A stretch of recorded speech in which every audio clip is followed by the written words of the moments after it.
Valsad city police station ખાતે આવનાર રામનવમી તહેવારને લઈને સિટી પોલીસ સ્ટેશન અને રૂરલ પોલીસ સ્ટેશન વિસ્તારના ડીજે સંચાલકો અને રામનવમી કાર્યક્રમના આયોજકો દ્વારા મહત્વની મિટિંગ યોજવામાં આવી હતી, જેમાં મોટી સંખ્યામાં ડીજે સંચાલકો અને કાર્યક્રમના આયોજકો ઉપસ્થિત રહ્યા હતા।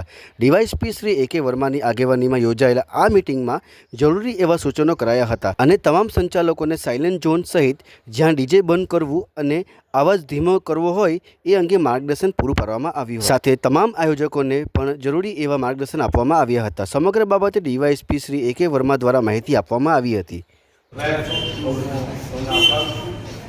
બીજી વસ્તુ જે મોટાભાગની વાત આપણે કરતી છે જેમણે વાત કરી સાયલેન્ટ ઝોન, તો ઘણાને આમાં સાયલેન્ટ ઝોન બધાને ખબર છે સાયલેન્ટ ઝોન।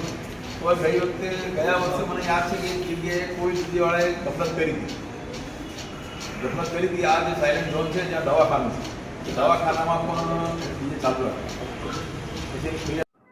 આગામી તારીખ 6ના દિવસે તારીખે જે રામનવમી છે, રામનવમીના દિવસે જે અલગ અલગ વિસ્તારમાંથી ભગવાન રામની યાત્રાઓ નીકળે છે, વલસાડ સિટી અને વલસાડ રૂરલ પોલીસ સ્ટેશનની હદમાં જે યાત્રાઓ નીકળે છે એમાં વલસાડ રૂરલની હદમાં 2 યાત્રા નીકળે છે અને વલસાડ સિટી પોલીસ સ્ટેશનની હદમાં 3 યાત્રાઓ નીકળે છે।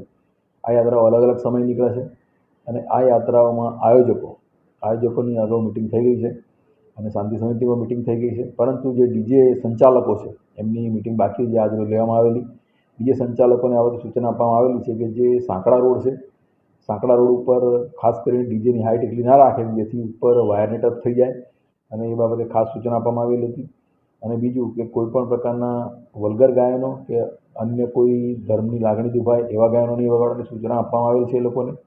અને ખાસ જે હાઈવે ઉપર અથવા પહોળા રોડ ઉપર જે ડીજે નીકળે છે, ડીજેની પાસે જે લોકો નાચતા હોય છે તો એ ડીજેવાળાને કહેવામાં આવે છે કે એ લોકો ડીજેની ઉપર દોરડું રાખે, એ દોરડું લાંબુ બાંધી રાખે, જે રસ્તાની અંદર જ લોકો ઉજવણી કરે, જેના કારણે કદાચ ઉજવણી દરમિયાન અચાનક કોઈ વ્યક્તિને ધક્કો વાગવાથી રોડ ઉપર આવી જાય ને કોઈ વાહન પાસ થતું હોય અને જેથી અકસ્માતની ઘટના ન બને અને કોઈ પ્રકારની જાનહાનિ ન થાય, જે બાબતે એ લોકોને સૂચના આપવામાં આવેલ છે કે એ દોરડું એટલું લાંબુ રાખે કે જેની અંદર જ એ લોકો અન્ય જે ભાવિક ભક્તો છે કોઈ પણ પ્રકારની ઉજવણી કરી શકે।